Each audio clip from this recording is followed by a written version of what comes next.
ഭഗവാൻ ശ്രീരാമചന്ദ്രൻ ഇതുവരെ കുടിലായിരുന്നു. പ്രധാനമന്ത്രി നരേന്ദ്രമോദി ഇന്ന് അയോധ്യയിൽ നടത്തിയ പ്രസംഗത്തിലെ ഒരു പ്രധാനപ്പെട്ട വാചകമാണ്. ശ്രീരാമചന്ദ്രൻ എന്തുകൊണ്ടാണ് ഇതുവരെ കുടിലിൽ കഴിയേണ്ടി വന്നത്?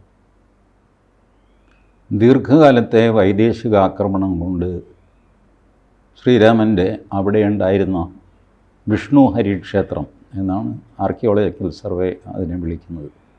നമ്മളെ KK മുഹമ്മദ് സാറൊക്കെ അങ്ങനെയാണ് വിളിക്കുന്നത്, വിഷ്ണു ഹരി ക്ഷേത്രം. അത് തകർത്തിട്ടാണ് ഈ പറഞ്ഞ വിവാദ മന്ദിരം നിർമ്മിച്ചത്. അവർക്കതിൽ നിസ്കരിക്കാനൊന്നും സാധിച്ചില്ല. പക്ഷേ രാമൻ, വിഷ്ണു അല്ലെങ്കിൽ ഹരി അവിടെ നിന്ന് പുറത്തായി. ഇത് മനുഷ്യരെ സംബന്ധിച്ചിടത്തോളം വലിയ പ്രശ്നമായിരുന്നു. പക്ഷേ രാമന് അത് വലിയൊരു പ്രശ്നം ആകുമെന്ന് ഞാൻ കരുതുന്നില്ല. കാരണം രാമൻ ഇതിനപ്പുറം കടന്നവനാണ്. രാമകഥ അഥവാ രാമായണം നോക്കുമ്പോൾ രാമൻ്റെ അയനം, അതാണല്ലോ രാമായണം, രാമൻ്റെ യാത്രയാണ്. ചെറുപ്പത്തിൽ തന്നെ കഷ്ടിച്ച് ധനുർവിദ്യയൊക്കെ പഠിച്ചപ്പോൾ തന്നെ സന്യാസിമാർക്ക് കാവൽ നീക്കാനായിട്ട് കാട്ടിൽ പറഞ്ഞു വിട്ടു. രാമനും ലക്ഷ്മണനും അതായിരുന്നു ജോലി. തിരിച്ചു വന്നു. പിന്നെ സീതാ സ്വയംവരം ഇതൊക്കെ ചെയ്തു. കല്യാണം കഴിഞ്ഞു. അടുത്ത രാജകുമാരനായിട്ട് പട്ടാഭിഷേകം നടക്കും എന്നുള്ള സ്ഥിതി വന്നപ്പോൾ അച്ഛൻ പണ്ട് കൊടുത്ത ഒരു വാക്ക് പാലിക്കാനായിട്ട് കാട്ടിലേക്ക് പോകേണ്ടി വന്നു. വേണമെങ്കിൽ പോകാതിരിക്കാം. അതെ, കാട്ടിലേക്ക് പോകുന്ന ശ്രീരാമനെ അന്നത്തെ നിരീശ്വരവാദിയായ ജാബാലി പിടിച്ചു നിർത്തുന്നുണ്ട്.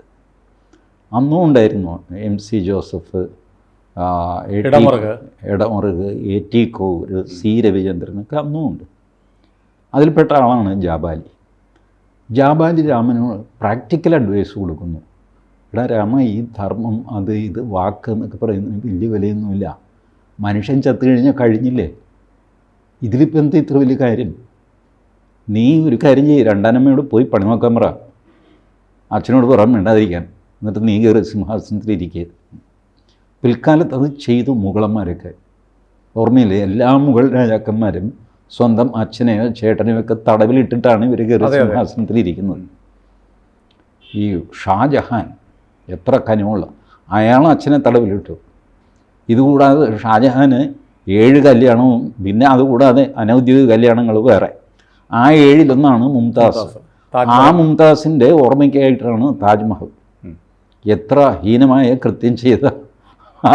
എന്നിട്ട് ഷാജഹാൻ വലിയ ആളാണ്. ഷാജഹാൻ റോഡ് ഡൽഹിയിൽ അനശ്വര പ്രണയം മുംതാസ് ഷാജഹാൻ. അനശ്വര പ്രണയത്തെക്കുറിച്ച് ഈ വ്യഭിചരിച്ച് നടന്ന ഒരു മുസ്ലിം രാജാവ് അതിൻ്റെ കൂട്ടത്തിൽ കൊള്ളാവുന്നൊരു പെണ്ണുപിള്ളയുടെ പേരിൽ ഒരു സാധനം കെട്ടിയുണ്ടാക്കുന്നു. മാത്രമല്ല അത് കെട്ടിയവരുടെ കൈ വെട്ടിക്കളഞ്ഞു. അറിയാമല്ലോ, മറ്റൊരിടത്തും ഇങ്ങനെ ഉണ്ടാവരുതെന്ന് പറഞ്ഞ് ശില്പിയുടെ കൈ വെട്ടിക്കളഞ്ഞ ആളാണ് ഷാജഹാൻ. രാമൻ പക്ഷേ ജാബാലിയുടെ ഈ യുക്തിക്ക് നിന്നില്ല. കാരണം രാമനറിയാം ജീവിതം യുക്തിക്കപ്പുറത്താണ്. ഈ യുക്തിവാദികളുടെ ഒരു പരിമിതി ഇതാണ്, എല്ലാം അവർ ലോജിക്കിൽ ഒതുക്കാൻ നോക്കുന്നു. ലോജിക്കിനപ്പുറത്താണ് മനുഷ്യ ജീവിതം. പ്രപഞ്ചത്തിന് തന്നെ ഒരു ലോജിക്കുണ്ടോ എന്നിപ്പോഴും ശാസ്ത്രജ്ഞന്മാർ കണ്ടെത്തുന്നതേ ഉള്ളൂ. കുറേയധികം മോഡലുണ്ടല്ലോ, സ്ട്രിങ് തിയറി, വേവ് തിയറി എന്നൊക്കെ പറഞ്ഞിട്ട് ഫൈനലൈസ്ഡ് ആയിട്ടില്ല. ശാസ്ത്രജ്ഞന്മാർ ഈ അഹങ്കാരം പറയില്ല കേട്ടോ, ഞങ്ങൾ കണ്ടുപിടിച്ചിരിക്കുന്നു ഫിനിഷ് എന്ന് അവർ പറയില്ല. പക്ഷേ ഈ യുക്തിവാദികൾ പലരും ശാസ്ത്രജ്ഞന്മാരെ ഉദ്ധരിച്ച് ഇതൊക്കെ പറയും. അപ്പോൾ ജാബാലി ഇത് തന്നെ പറഞ്ഞു, നീ ഇത് ചെയ്യ്, ഇതിലൊന്നും കഥയൊന്നുമില്ല, വാക്കല്ലേ മാറാൻ പറ്റുള്ളൂ, വേറെ എന്തെങ്കിലും മാറാൻ പറ്റുമോ? അതുകൊണ്ട് അതൊന്നും പ്രശ്നമൊന്നുമല്ല. രാമൻ പറഞ്ഞു, അല്ല, എനിക്ക് ആ രാജകിരീടം വേണ്ട, ഞാൻ പോവുകയാണ് കാട്ടിലേക്ക്. ലക്ഷ്മണൻ രാമൻ്റെ കൂടെ, സീതയും രാമൻ്റെ കൂടെ. വരണ്ടെന്ന് പറഞ്ഞിട്ടൊന്നും സീത കേട്ടില്ല, ഞാൻ പോകുമെന്ന് പറഞ്ഞു. ഇതിൽ മിണ്ടാതിരിക്കുന്നൊരു കഥാപാത്രമുണ്ട്, ലക്ഷ്മണൻ്റെ ഭാര്യ ഊർമിള. ഊർമിളയെ ആരും കൺസൾട്ട് ചെയ്യുന്നേയില്ല. ലക്ഷ്മണൻ കാട്ടി പോകുന്നു. എന്ന് വരുമെന്ന് തീർച്ചയില്ല. 14 വർഷത്തെ വനവാസം എന്നൊക്കെ പറഞ്ഞു കഴിഞ്ഞാൽ 14 വർഷം ഘോരവനത്തിൽ പോയ ആൾ തിരിച്ചു വരുമോ?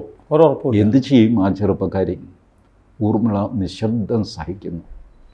ഒരു ദുഃഖ കഥാപാത്രമാണ് ഊർമിള ത്രൂ ഔട്ട് രാമായണം. രാമൻ വീണ്ടും കാട്ടിലായി.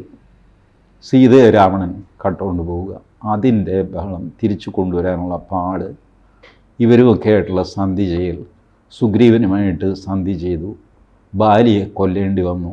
ഇപ്പോഴും ബാലിയെ കൊന്നതിൻ്റെ പേരിൽ രാമനെ പഴിക്കുന്നുണ്ട്. രാമൻ ചെയ്തത് ശരിയാണെന്ന് പറയുന്നവരുണ്ട്, തെറ്റാണെന്ന് പറയുന്നവരുണ്ട്. മലയാളത്തിൽ ഉണ്ടല്ലോ ഇത്തരം ഡിബേറ്റുകൾ നടക്കാറില്ല. തമിഴിൽ നോക്കണം, പട്ടിമന്ത്രം. അവർ ഡിബേറ്റിന് തമിഴ് പേരാണ് പട്ടിമന്ത്രം. ഈ പട്ടിമന്ത്രം സൺ TV ആഴ്ചയിലൊരിക്കൽ വെച്ച് എല്ലാം യൂട്യൂബിലുണ്ട്, എടുത്ത് നോക്കണം. രാമായണത്തെ പറ്റിയുള്ള ഡിബേറ്റുകൾ. ശ്രീലങ്കയിൽ നിന്ന് വരെ പണ്ഡിതന്മാർ വന്നിട്ട് രാമൻ ചെയ്തത് ശരിയാണ് തെറ്റാണ്, ശരിയാണ് തെറ്റാണ്, ഇങ്ങനെ വാദിച്ചുകൊണ്ടിരിക്കും. അസാമാന്യമായ പാണ്ഡിത്യമുള്ള മനുഷ്യർ, വാക്സാമർത്ഥ്യമുള്ളവർ. ഓക്കെ, നമുക്ക് ഒരാൾ പറയുന്നത് കേൾക്കുമ്പോൾ അത് ശരിയാണ്, രാമൻ ചെയ്യാൻ പാടില്ലായിരുന്നു. അടുത്ത ആൾ വരുമ്പോഴാണ് ഇതല്ലാതെ വേറെ ഒന്നും ചെയ്യാനുണ്ടായിരുന്നില്ല രാമന്, വേറെ എന്ത് ചെയ്യും, ഇങ്ങനെ നമ്മളെ തോന്നിപ്പിക്കുന്ന മനുഷ്യർ. അപ്പോൾ ഈ സന്ദിഗ്ധ അവസ്ഥയിലൂടെ രാമൻ കടന്നു പോകുന്നു. ശരിയാണോ തെറ്റാണോ എന്ന് തീരുമാനിക്കാൻ പറ്റാത്ത ഒരുപാട് കാര്യങ്ങൾ രാമൻ്റെ ജീവിതത്തിൽ സംഭവിക്കുന്നു. ശരി, ഇത് കഴിഞ്ഞ് സീതയെ വീണ്ടെടുത്ത് തിരിച്ച് അയോധ്യയിലെത്തി. അവിടെ കിടക്കപ്പുറതയുണ്ടായോ? ഒരുത്തൻ കമൻ്റ് അടിച്ചു. അത് നോക്കണേ, ഒരു വെളുത്തേടൻ ഭാര്യയുമായിട്ട് വഴക്കിടുമ്പോൾ പറയുന്ന വാക്കാണ്, രാമനെ പറ്റി പറയുന്നത്. വെളുത്തേടൻ ദേഷ്യം വരുമ്പോൾ പറയുന്നതാണ്, അതേ അവിടെ ശ്രീലങ്കയിൽ പോയി രാവണൻ്റെ കൂടെ താമസിച്ച പെണ്ണിനെ കൊണ്ടുവന്ന് താമസിപ്പിക്കാൻ രാമനുണ്ടാകും, എന്നെ അതിന് കിട്ടില്ല, പറഞ്ഞേക്കാം. ഇതാണ് വാക്ക്. ഇത് ഗുപ്തചരന്മാർ, സ്പൈ വർക്ക് എപ്പോഴും ഉണ്ടല്ലോ, രാജാക്കന്മാർക്ക് രാജ്യം ഭരിക്കുന്നു. അതിലൊരാൾ രാമൻ്റെ ചെവിയിലെത്തുന്നു, ഇങ്ങനെ ഒരു കമൻ്റ് ഒരുത്തം പറഞ്ഞു. അയാളെ കൊണ്ട് അതൊക്കെ പറ്റും, ഞാനതിനില്ല. രാമൻ പിന്നെയും ധർമ്മസങ്കടത്തിലായി. പ്രജകളിൽ ഒരാളെങ്കിലും താൻ ചെയ്തത് ശരിയായില്ല എന്ന് പറയുകയാണെങ്കിൽ അത് ഞാൻ കേൾക്കണ്ടേ? അതിനുള്ള ബാധ്യത എനിക്കുണ്ടല്ലോ. അതുകൊണ്ട് സീതയെ ഉപേക്ഷിക്കാൻ തീരുമാനിച്ചു. വെറുതെ നടന്നുകളയൊന്നും അല്ല കേട്ടോ. വാൽമീകിയുടെ ആശ്രമത്തിൽ കൊണ്ടുപോയിട്ട് വിടുകയായിരുന്നു. ഗർഭിണിയായിരുന്നു സീതയ്ക്ക് അത് വലിയ ക്ഷീണമായി. സീത അവിടെ ഇരുന്ന് ചിന്തിക്കുന്നതാണ്. പിന്നെ രാമനെ കാണാനായിട്ട് രാമനെ ആളെ വിട്ടു എന്നൊക്കെ പറഞ്ഞിട്ട് ആ സമയത്ത് ചിന്തിക്കുന്ന സീതയാണ് കുമാരനാശാൻ ചിന്താവിഷ്ടയായ സീത. ചിന്താവിഷ്ട എന്ന് പറഞ്ഞു കഴിഞ്ഞാൽ ധ്യാനലീന എന്നാണ് അർത്ഥം. ചിന്ത ഇങ്ങനെ ആവേശിച്ചിരിക്കുകയാണ്. ഭൂതാവിഷ്ടൻ എന്നൊക്കെ പറയില്ല, അതുപോലെ ചിന്താവിഷ്ട. ഇതാണ് കുമാരനാശാൻ്റെ പ്രയോഗം. അപ്പോൾ സീതയ്ക്ക് ഈ അപമാനം താങ്ങാൻ പറ്റുന്നില്ല. ഇത്രയൊക്കെ ആണെങ്കിലും എന്നോട് ഇത് ചെയ്തല്ലോ, ഇതിന് ഒരു ന്യായവും ഞാൻ കാണുന്നില്ല. എന്നാൽ ചില ന്യായങ്ങൾ കാണുന്നുണ്ട്. സീതയും ഈ ദുവിധ അനുഭവിക്കുന്നു. രാമൻ എന്നോട് ചെയ്തത് ശരിയാണോ തെറ്റാണോ എന്ന് അറിയില്ല. രാമൻ സ്വയം ന്യായം പറഞ്ഞ് ഒരു കാര്യവും ന്യായീകരിക്കാൻ പുറപ്പെടുന്നുമില്ല. ഒരക്ഷരം മിണ്ടാതെ ഇത് മുഴുവൻ സഹിക്കുന്നു. സഹിച്ച് സീത അവസാനം ഭൂമി പിളർന്ന് താഴത്തേക്ക് പോകുന്നു. സീതയുടെ ഒറ്റ വരി പ്രാർത്ഥനയാണ്, എനിക്ക് മാധവീദേവി പഴുതൊന്ന് തരയണമേ എന്ന് പറഞ്ഞിട്ട് പഴുത് കൊടുക്കുന്നു. സീത പോകുന്നു. രാമൻ ഏകനാകുന്നു. എന്തെല്ലാം ചെയ്തു രാമൻ? ചെയ്യാനുള്ളത് മുഴുവൻ ചെയ്തു. എന്നിട്ട് എന്തെങ്കിലും തിരിച്ചു കിട്ടിയോ? ഒന്നുമില്ല. രാമൻ്റെ കുലം, വംശം, അതാണ് രഘുവംശം. കാളിദാസൻ്റെ രഘുകുലത്തിൽപ്പെട്ടവരാണ് ഇവർ. ദിലീപൻ മുതൽ അഗ്നിവർണ്ണൻ വരെ. അതിനകത്തെ ഏറ്റവും ഔന്നത്യത്തിലെത്തിയ രാജാവാണ് രാമൻ. അഗ്നിവർണ്ണൻ ഏറ്റവും അധപ്പതിച്ചവനും. അധപ്പതിച്ചു എന്ന് പറഞ്ഞു കഴിഞ്ഞാൽ അയാളുടെ കാലുകൾ തൊഴേണ്ടി വന്നു പ്രജകൾക്ക്. ഒരു ചെറിയ കിളിവാതിൽ പോലെ ഉണ്ടാക്കിയിട്ട് കാലിങ്ങനെ വെച്ചിട്ടുണ്ട് അവിടെ. അദ്ദേഹത്തിൻ്റെ ശരീരം മറ്റ് ജോലി ചെയ്തുകൊണ്ടിരിക്കുകയാണ്. ഇത്രയ്ക്ക് വഷളായ അധപ്പതനം ആ രഘുവംശത്തിനുണ്ടായി അഗ്നിവർണ്ണൻ്റെ കാലത്ത്. അങ്ങനെയാണ് രാമൻ്റെ, അത് രാമൻ പോയതിന് ശേഷമാണ്. പക്ഷേ രാമൻ പോയതെവിടെ? സരയുവിൽ പോയിട്ട് ആരോടും മിണ്ടാതെ ജലസമാധി എന്ന് പറയാമെന്ന് അറിഞ്ഞുകൂടാ. സരയുവിൻ്റെ ഒഴുക്ക് കണ്ടു കഴിഞ്ഞാൽ സമാധിക്ക് നേരം കിട്ടുമെന്നില്ല, എടുത്തുണങ്ങ് പോക്കാണ് ശരവേഗത്തിൽ. അങ്ങനെ രാമൻ അപ്രത്യക്ഷനായി.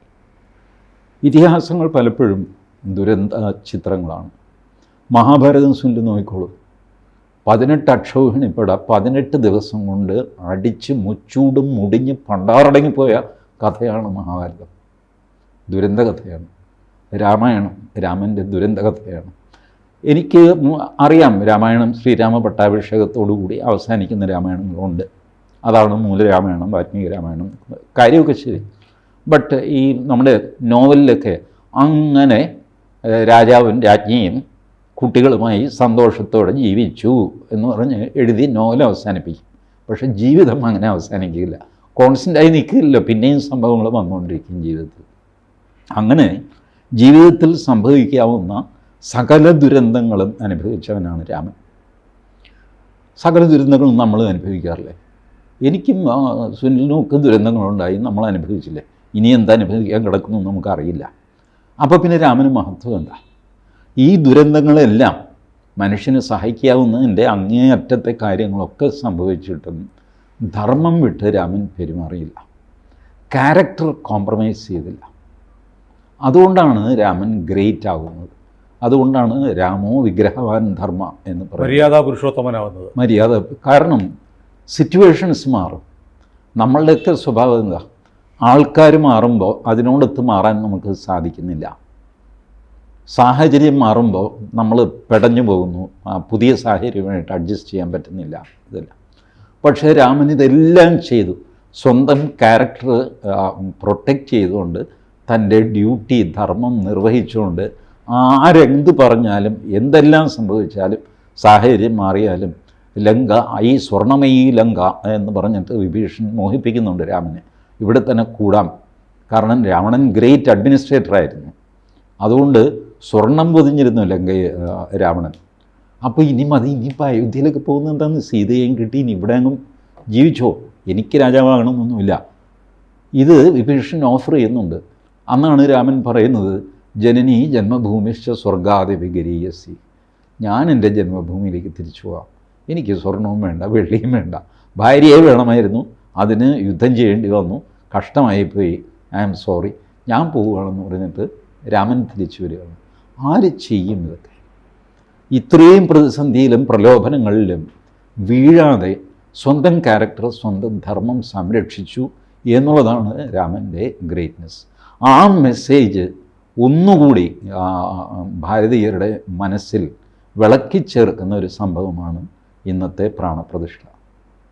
ഈ പ്രതിഷ്ഠയിലൂടെയും രാമക്ഷേത്രത്തിൻ്റെ നിർമ്മാണത്തിലൂടെയും പ്രധാനമന്ത്രി നരേന്ദ്രമോദി നമുക്ക് പകർന്നു നൽകുന്ന സന്ദേശം എന്താണ്? അദ്ദേഹവും രാമനെ പോലെയാണോ? അല്ല, പ്രധാനമന്ത്രി ഇപ്പോൾ പറഞ്ഞിരിക്കുന്നത് ഒരു 1000 വർഷത്തേക്കുള്ള ഭാരതത്തിൻ്റെ നിർമ്മാണ ദിശ, നമ്മുടെ ഭാരതം എങ്ങനെയായിരിക്കണം എന്നുള്ളതിൻ്റെ ആരംഭം കുറിച്ചിരിക്കുകയാണ് ഇന്ന്. അപ്പോൾ രാമൻ്റെ പാതയിലൂടെ, രാമായണം അത് ആ പാതയിലൂടെ തന്നെ, ധർമ്മത്തിൻ്റെ പാതയിലൂടെ ചരിക്കാൻ, അങ്ങനെ ഭാരതത്തെ പരമവൈഭവത്തിലെത്തിക്കാൻ, അതാണ് മോദിയുടെ ഉദ്ദേശം, ആഗ്രഹം എന്ന് അദ്ദേഹം പറഞ്ഞു.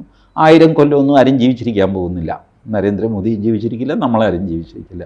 പക്ഷേ ആ ദിശയിലേക്ക് ആദ്യത്തെ ഒരു കാൽവയ്പ് എന്ന രീതിയിൽ ഈ രാമജന്മഭൂമി യാത്രയുടെ തുടക്കം, ഒരു രാമായണത്തിൻ്റെ തുടക്കം. ഏതായാലും ലോകം മുഴുവൻ, ഭാരതം മാത്രമല്ല, ജയ് ശ്രീറാം മുഴക്കിക്കൊണ്ട് പ്രതീക്ഷയോടെ കാത്തിരുന്ന ഒരു സമ്മോഹനമായ നിമിഷമാണ് കടന്നുപോയത്. ലോകം അഭിമാനിക്കുന്നു. ഭാരതത്തിൻ്റെ ഭാവി യാത്ര മംഗളകരമായിരിക്കട്ടെ. തീർച്ചയായും. കൂടുതൽ വാർത്തകളും വിശേഷങ്ങളും നിങ്ങളിലേക്ക് എത്താൻ ABC മലയാളം സബ്സ്ക്രൈബ് ചെയ്യുക, ബെൽ ബട്ടണും അമർത്തുക.